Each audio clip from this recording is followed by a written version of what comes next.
Hello Year 6, I hope you had a fantastic weekend. We've had some magnificent weather, so I hope you managed to get out and about a bit. I went on a bike ride, a very long bike ride, so that was a lot of fun. Also, I'd just like to say thank you so much Year 6 for all the hard work you've been doing at home.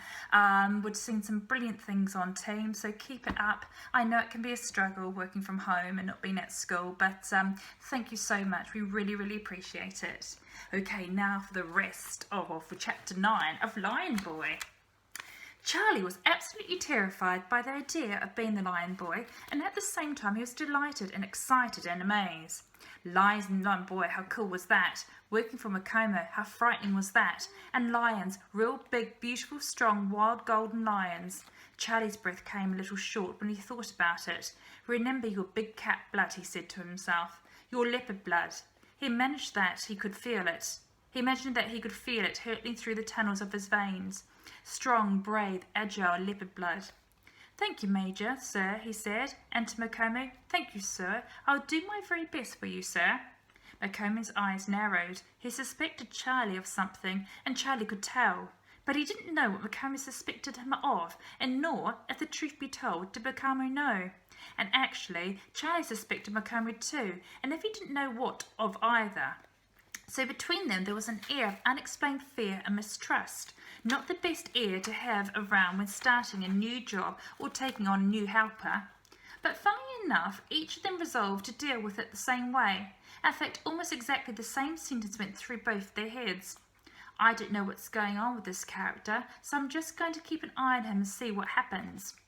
As a boss, Makomo was extremely civil. For the first 3 days, Charlie's only work was to fetch water, carry straw, and sweep, and Makomo always asked him politely to do these chores, and thanked him. His voice was silky and soft. Thank you, Charlie, he said. There were 6 lions. There was the young one, whom Charlie had already met, and 3 lionesses, one very yellow, one silvery, and one bronze-coloured, all 3 calm and silent. There was a younger girl, not much more than a cub, who was restless and bounced around, climbing on her mother's yellow back and nibbling her ears. The leader of the group, father of the youngsters, was an older male with a magnificent mane who sat in silence in his own cage at the back of the cabin, ignoring everyone and everything. The adults were all too quiet and still. As he moved quietly around the cabin, cleaning and tidying under Makomo's stern eye, Charlie worried about these poor beasts, stuck in the dark at sea, when they should be bounding round the plains of Africa, leaping and hunting or basking under trees, among grasses as golden as themselves. Each morning Charlie went for his pre-breakfast acrobatic session with Siggy. Siggy taught him how to balance, and how to make himself larger or smaller with his breath and his muscles. If anyone ever ties you up, he said, make your muscles tense and big, and fill your chest and belly with air. Then when you relax and breathe out, the ropes will be looser around you. After breakfast, the lions were taken down to the ring to exercise and practice. Charlie went with them. Pull this, said Makomo to Charlie, gesturing to a shiny, well-used brass handle attached to the cabin wall. As Charlie did so, the bars between the cages lifted, and in the back wall of the middle one on a doorway appeared, which led to a companionway going down into the heart of the ship. Makomo watched as the lions quietly and obediently ambled down the companionway. He pulled the handle again, and the door closed behind the lions, and the cage walls fell back into place. He took a large brass key that was hanging from his belt and locked the handle into place. Come, said Makomo with his sincere smile.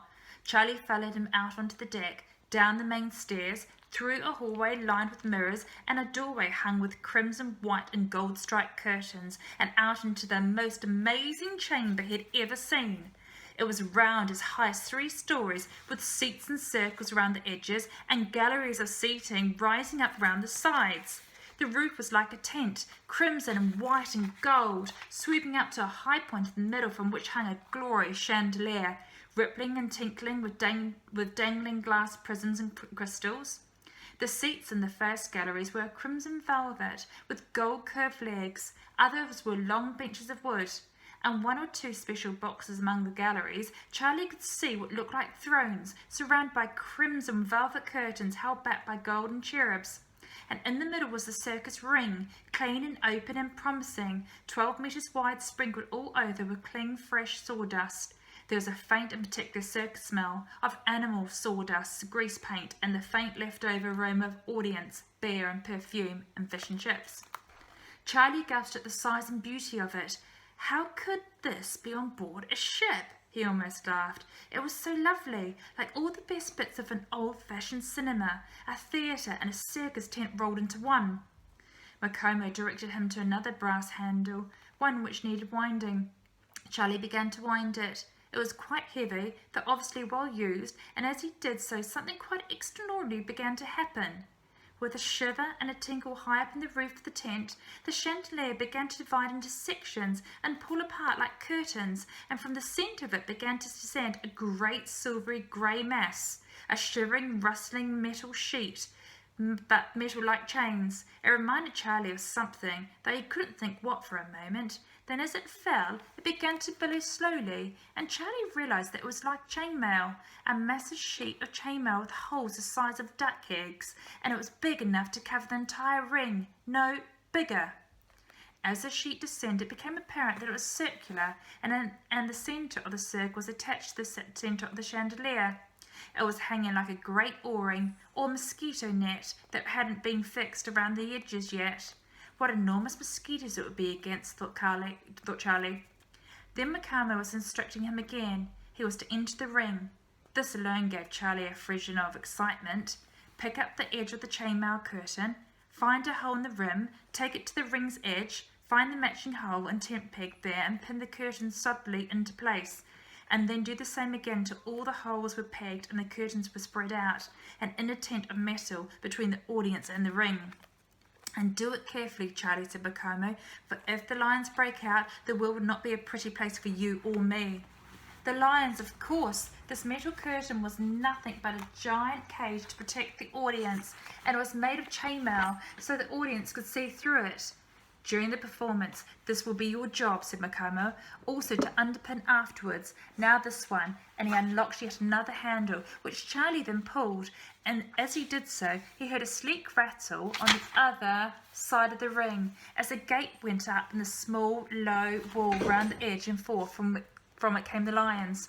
Yalla, cried Macomo, and they locked round the ring. Shaya, he called, and they slowed down to a gentle pace. Then he called another word, which you or I would not be able to make out as anything more than a noise, but which Charlie recognised immediately. It was a cat word meaning jump, and sure enough the lions began to leap as they ran round the ring. This set Charlie to thinking furiously. He knew that Macomo didn't speak cat, because if he had been able to, the lions would not have been so amazed by Charlie. But he knew this word. Why? Did he know it was a cat word, or had he just picked it up from some other trainer who had picked it up from another? Well, however it had come to pass, to Charlie it meant one extraordinary thing. He was not only he was not the only human being to speak cat. Somebody else, somewhere, at some time, shared his peculiar ability. Once he got used to the idea, he found it rather comforting. As long as it's not Macomo, he thought, and his mind was brought back to the beauty of the lions. They leapt, they played with each other and seeming to enjoy their moments of liberation and light and space, but the tread was too heavy, and every now and then they stopped and stood, staring dumbly as if they didn't know what to do. Then Macomo started to order them about again. He had a big nasty-looking whip made. Charlie knew because Macomo had told him so, of rhinoceros hide, but he didn't use it, he just held it in a way which suggested he might. But Charlie could see it wasn't fear of being whipped which made these lions so obedient. What was it? The lions and Macomo started a game which truly astonished Charlie. Macomo strode into the middle of the ring, turned his back on the pride of lions, flung out his arms and uttered a loud, strong call.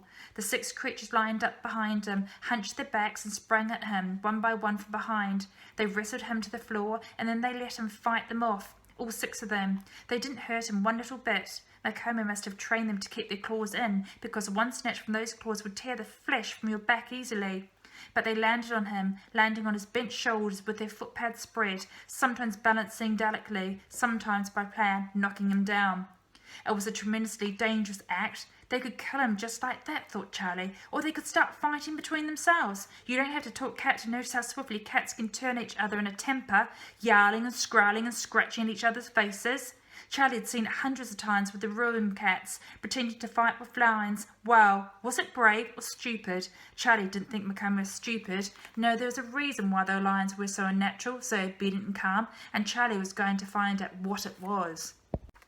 Raffy was still angry. His dark eyes were as hard as pebbles, and his mind matched them.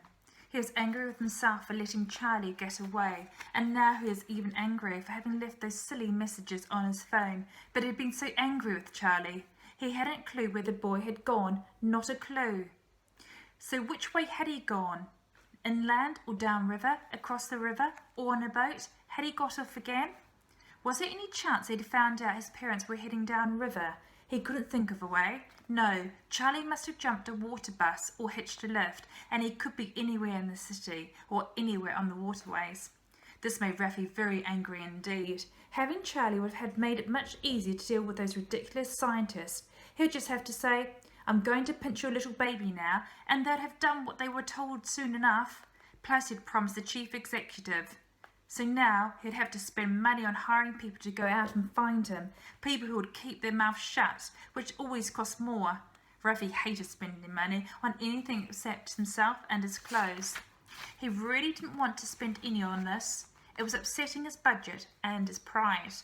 But Raffy was a realist, so he called the best research villain he knew, a young guy he'd met when he was in a reform school for stealing phones. He told him, "There's a brown boy in the city or on the waterways," gave him the name, the description, the details. "He's young and soft," said Raffy. "He'll probably just go back home. I want him, soon." Then he amused himself thinking of all the ways in which he would pay Charlie back for the trouble he was putting him to. At first Macomb would not leave Charlie alone with the lions, but when he saw that Charlie's knack of calmness around them continued, and that the lions were calm with him too, and seemed if anything to like him, Macomb relaxed a little. He wouldn't let Charlie open their cages or feed them, but he did allow him to pour water into their drinking bowls through the pipe from outside. It was while he was doing this early one morning that Charlie was able to catch the eye of the young lion who had led back from the deck. The lion gave a big, distinct yellow wink and jerked his head back in his insignificant fashion. Charlie made a "what do you mean" face and checked over his shoulder to make sure Macomb wasn't looking. He wasn't. He was rolling one of those thin black cigarettes. He made another face, meant to signify, "Come over here and whisper in my ear," and bent his head down to the bars of the cage. The lion padded softly over to him and hissed in his ear with a swish of warm breath. "We need to talk to you. Got news. Important." Charlie looked up in astonishment. "What news?" he squeaked in cat, too loudly, for Macomb returned, holding the black cigarette now between his even white teeth, and gave him a peculiar look. Charlie put his finger in his mouth. "Ouch," he said unconvincingly. "Hurt my finger. Sorry to disturb you." Macomb stared a little longer, then struck a match on the heel of his boot and lit the skinny dark cigarette, which began to emit an evil smell. Its tip glowed as he stared at Charlie a little longer, and then he said, "I hope it isn't severe." Charlie smiled weakly, and then, oh miracle, Macomb strode out of the lion cabin, out onto the deck. Charlie whirled round to the lion cage. "What is it?" he cried excitedly. "What's the news?" Lions, after all, are cats. Cats have been putting the word around to see where his parents had been taken. He should have asked the lions right away. The young lion glared at him. "Shh," he said shortly, and turned to face a cage at the back of the cabin where the biggest, oldest lion lived, and addressed him in the most respectful way by name. "Sir," he called quietly, and Charlie noticed that all the lions were facing the oldest lion cage now. "Sir, may I present the lion-speaking boy?" The oldest lion raised his shaggy head. Charlie had never before had a chance to look into his eyes, and he was shocked by what he saw there. The lion was tired and sick-looking and old. His great yellow eyes were cloudy and his movements heavy. Though his mane was large and thick, still it lay flat without movement, and his whiskers hung limp. He looked like a creature without hope, yet Charlie had seen him leaping about in the ring, healthy seemingly and energetic. "Hello, sir," said Charlie, recognising that he should be particularly polite here. He gave a little bow. The lion, with a quiet half-smile, inclined his head. "Hello, boy who speaks lion," he said in a low and courteous voice. He blinked slowly, and again Charlie thought he might be going back to sleep. It wasn't clear whose turn it was to speak. Charlie sort of expected the lion to say something, but he didn't. Perhaps he was waiting for Charlie to speak. The young lion, in the meantime, was looking from one to the other in a very urgent fashion, quivering almost with his desire for them to get on with it. So Charlie spoke. "The cat's at home," he said. "My friends told me that I should ask a cat, if in doubt. My parents, you see, have been stolen away, though I don't know exactly why or where they've been taken. But the cat said they were on a ship going out to sea, to France, and I wonder, have you heard anything?"